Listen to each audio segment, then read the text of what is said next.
Приветствую всех у себя на канале «Занятия для души. Вязание с Натальей Волковой».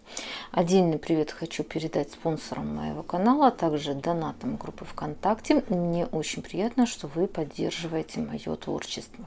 Итак, сегодня я начинаю тестировать свою новую пряжу, которую я приобрела для того, чтобы связать летнюю какую-нибудь интересную кофточку. Но пока что я не определилась, буду я вязать спицами или крючком, потому что эта пряжа, она в принципе подходит и как для вязания спицами, также для вязания крючком. Поэтому вот для начала я связала образец спицами. Я хотела какой-то узор не особо сложный, но в то же самое время, чтобы он такой был легкий, струящийся. И мне понравился вот такой вот вариант. На мой взгляд, смотрится очень даже интересно этот узор, но от себя хочу сказать, что он абсолютно несложно вяжется. Сегодня я вам подробно покажу, каким образом я его вязала, также вам предоставлю схему. И я так думаю, что он идеально подойдет для вязальщиц, у которых не очень большой опыт вязания. И также он очень даже хорошо подойдет как для выполнения летней кофточки, также и для более какого-либо теплого варианта. Перед выполнением работы хочу пару слов сказать о пряже, с которой я работаю, потому что часто мне задают эти вопросы. Итак, работать я буду вот с такой вот замечательной, очень красивой летней пряжей. Это итальянская бобинная пряжа. Кто со мной давно на канале, тут, наверное, обратил внимание, что я в основном работаю все-таки с самоточной пряжей. Но тут захотелось что-то новенькое.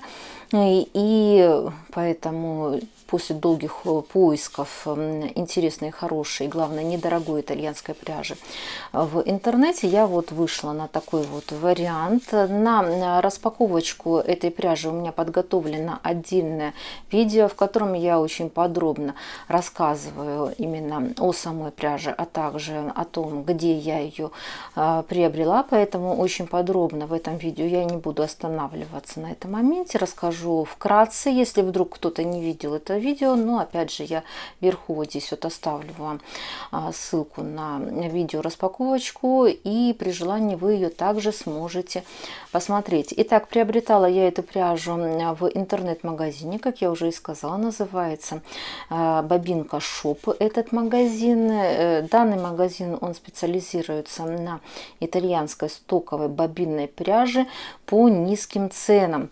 Что меня заинтересовало, это прекрасный состав у этой пряжи, то есть я еще не работала именно с таким составом, а именно в составе у нее 57% шелк и 43% хлопок.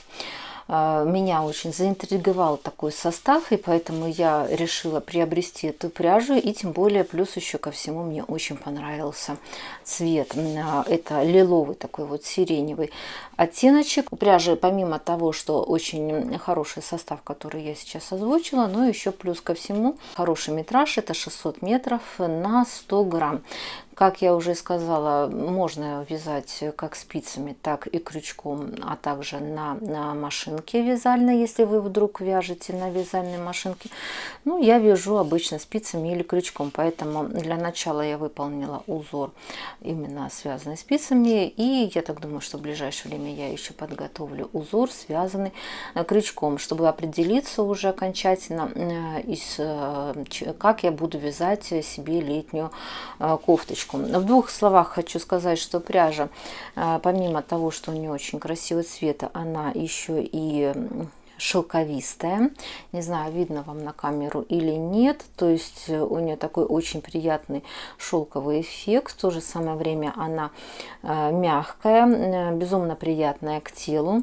При вязании образца мне эта пряжа действительно очень и очень даже понравилась. Пряжа называется Морея. Забыла вам это сказать. Обязательно в описании к данному видео я вам оставлю ссылочку на магазин. Также магазин предоставляет очень приятный бонус в виде скидочки 10% на первый заказ по промокоду петелька, поэтому пользуйтесь. Кто хочет себя порадовать красивой, интересной обновкой к лету и связать себе летнюю кофточку из пряжи с прекрасным составом, то заходите, смотрите, выбирайте. Помимо этой пряжи, также там есть и другие варианты пряжи, как летнего, так и зимнего ассортимента. Но опять же, еще раз повторяюсь, то есть кто хочет более подробно посмотреть видеообзор распаковочки, то переходим по ссылке и смотрим. Там я более подробно рассказываю, в частности, о данном магазине и об этой пряже.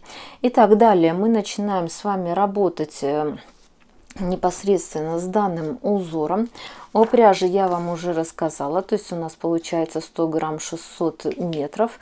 Значит, работать я буду вот по этой схеме. Данная схема вам будет предоставлена в конце этого видео перед фото моих работ. То есть в конце видео я обычно оставляю фото других своих работ, на которые вы сможете найти видео МК у меня на канале. И, как правило, схемы я оставляю перед именно своими работами, потому что тоже часто мне задают этот вопрос: а где же схема? Мы не нашли схему в конце видео. Она есть, эта схема, перед фото моих работ.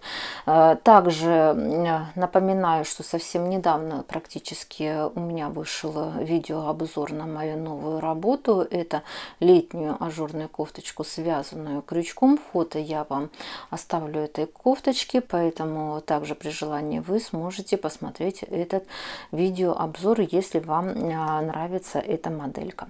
Итак, значит, мы с вами начинаем работать. Для выполнения работы я взяла спицы номер 2,5. Значит, посмотрим совсем немножко на схему.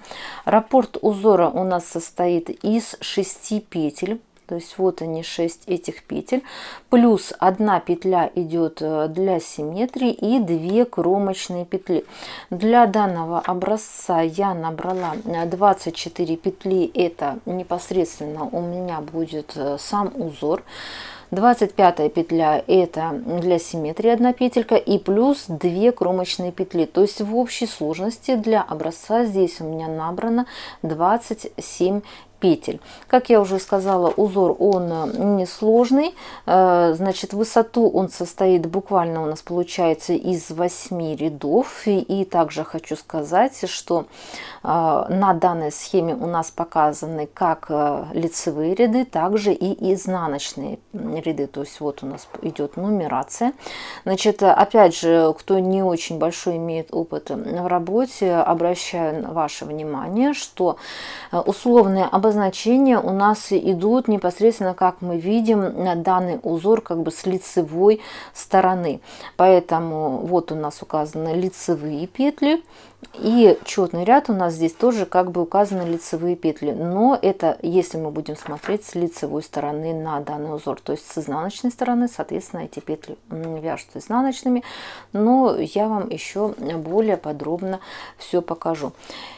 Итак, набираем 27 петель и вяжем первый ряд. Так, согласно схеме, первый ряд мы вяжем все петли лицевыми. Вот он у нас указан, этот первый ряд. Я снимаю первую кромочную петлю и до конца ряда мы провязываем все петли лицевыми.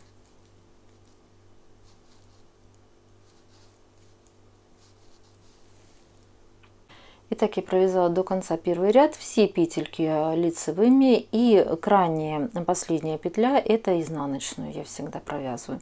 Поворачиваем работу и вяжем следующий второй ряд. Согласно схемы у нас вот получается, снимаем первую кромочную петлю. Далее провязываем одну изнаночную петлю и дальше мы смотрим по схеме. По схеме у нас получается, что мы должны провязывать 5 раз по одной изнаночной петле, и после каждой этой изнаночной петли мы должны делать накид. То есть мы провязываем вот 1 раз, делаем накид, изнаночная, второй раз делаем накид, третью изнаночную провязываем, делаем накид, четвертая накид и пятая накид. То есть всего в общей сложности у нас должно быть 5 накидов. 1, 2, 3, 4, 5. Все правильно. Далее 1 изнаночная. И опять у нас идет повтор. То есть мы провязываем 1 изнаночная, накид. Всего 5 раз повторяем. Изнаночная, накид, изнаночная, накид, изнаночная, накид, изнаночная, накид. То есть всего 5 раз. 1, 2, 3, 4, 5. Перепроверяем каждый раз, чтобы у вас получился узор. Далее просто мы провязываем изнаночную и повторяем. Изнаночная, накид, изнаночная, накид, изнаночная, накид, изнаночная, накид, изнаночная, накид. Всего 5 раз. 1, 2, 3, 4, 5. Далее провязываем просто изнаночную. Еще раз у нас идет повтор. То есть изнаночная, накид, изнаночная, накид, изнаночная, накид, изнаночная, накид и еще раз изнаночная, накид. То есть всего 5 раз. 1, 2, 3, 4, 5. 1 изнаночная и кромочная изнаночная. Итак, вот мы с вами провязали второй ряд, поворачиваем работу и вяжем третий ряд. Вот он у нас идет на схеме. Вяжем следующим образом. То есть я провязываю 1 лицевую петлю, то есть это у меня вот первая петелька, и далее смотрите, мы как бы должны спустить эти накиды. То есть вот я спустила накид, 1 петельку подняла, спустила следующий накид, эту подняла петельку. Таким образом мы делаем 5 раз. Вот у меня получается как бы 5 вот таких вот вытянутых петель, из которых я провязываю 5 петель. То есть вот из 5 5. То есть 1 вытянула, накид, вытянула в 3-ю, накид и вот 5-я. Вот таким вот образом, то есть у меня получилось, что я провязала из 5 таких вот вытянутых петелек 5 петель. При этом не рекомендую затягивать вот эти вот 5 петель, то есть вы их должны провязывать как бы свободно. Опять 1 лицевая провязываем. И далее у нас идет повтор, то есть мы спускаем накиды предыдущего ряда, 4, вот и 5. Всего 5 петель, вот они 5 петель, и из них я провязываю 5. 1 накид, 3-я петелька, накид получается, и вот 5-я.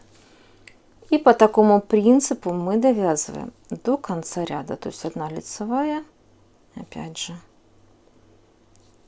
снимаем 5 петель. И из них мы провязываем 5.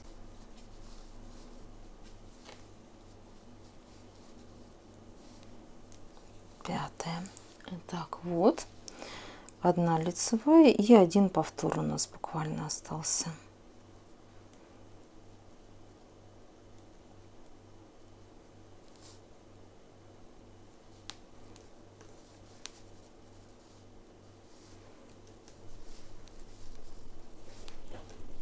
В конце ряда провязываем 1 лицевую петлю и кромочная, изнаночная. Итак, вот мы с вами провязали 3-й ряд, выглядит он вот таким вот образом. Далее вяжем 4-й ряд.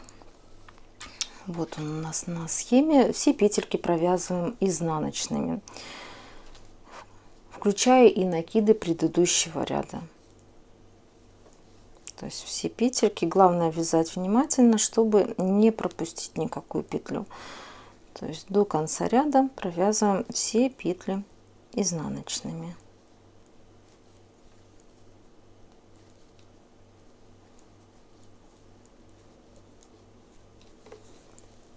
Так вот я довязала до конца ряда, все петли изнаночные, кромочная, изнаночная, поворачиваем работу и вяжем 5-й ряд лицевой. Вот он у нас на схеме. Согласно схеме провязываем до конца ряда все петли лицевыми. То есть я снимаю первую кромочную петлю и далее до конца ряда все петли лицевые.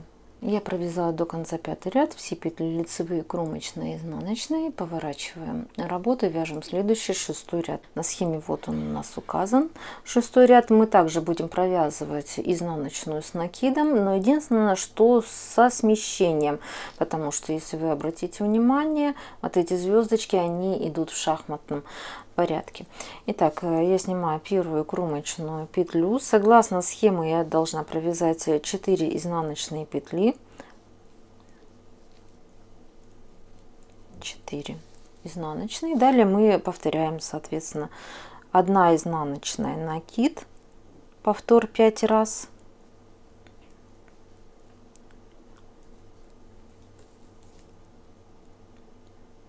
Еще один накид. Далее 1 изнаночная, и опять же у нас идет повтор изнаночная, накид, изнаночная, накид, всего 5 раз. Пересчитываем, чтобы все было правильно.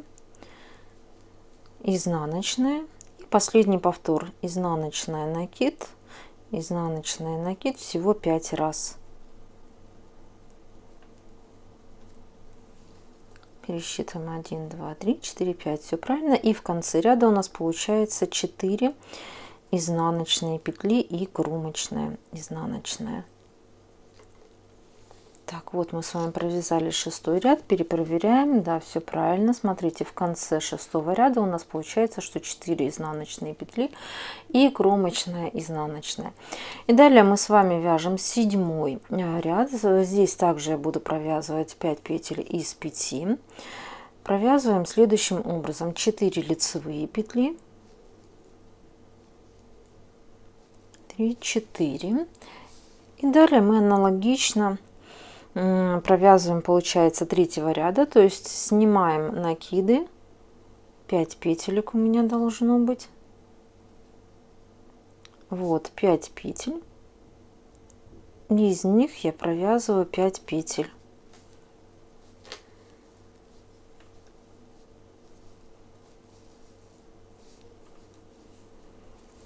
Вот 1 лицевая петля, снимаем накиды и из 5 петель я провязываю 5.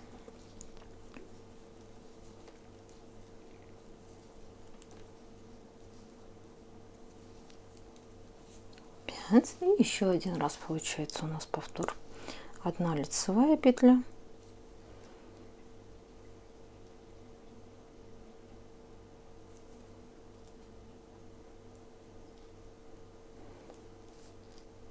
и из 5 петель провязываем 5.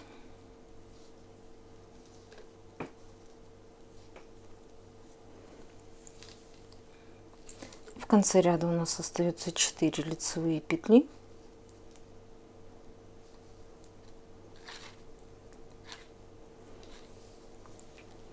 Поворачиваем работу, вяжем следующий 8 ряд. Согласно схеме мы должны провязать все петельки изнаночные. То есть я снимаю первую кромочную петлю, и до конца ряда мы провязываем все петли изнаночные, включая и накиды предыдущего ряда. Единственное, что когда вот вы провязываете вот этот вот участок, вяжите аккуратненько, потому что иногда так бывает, что здесь можно прихватить 2 петельки и провязать их нечаянно 2 вместе. То есть вот внимательно нужно провязывать. Вот видите, вот как здесь вот можно захватить их сразу 2 и провязать 2. То есть вяжем внимательно.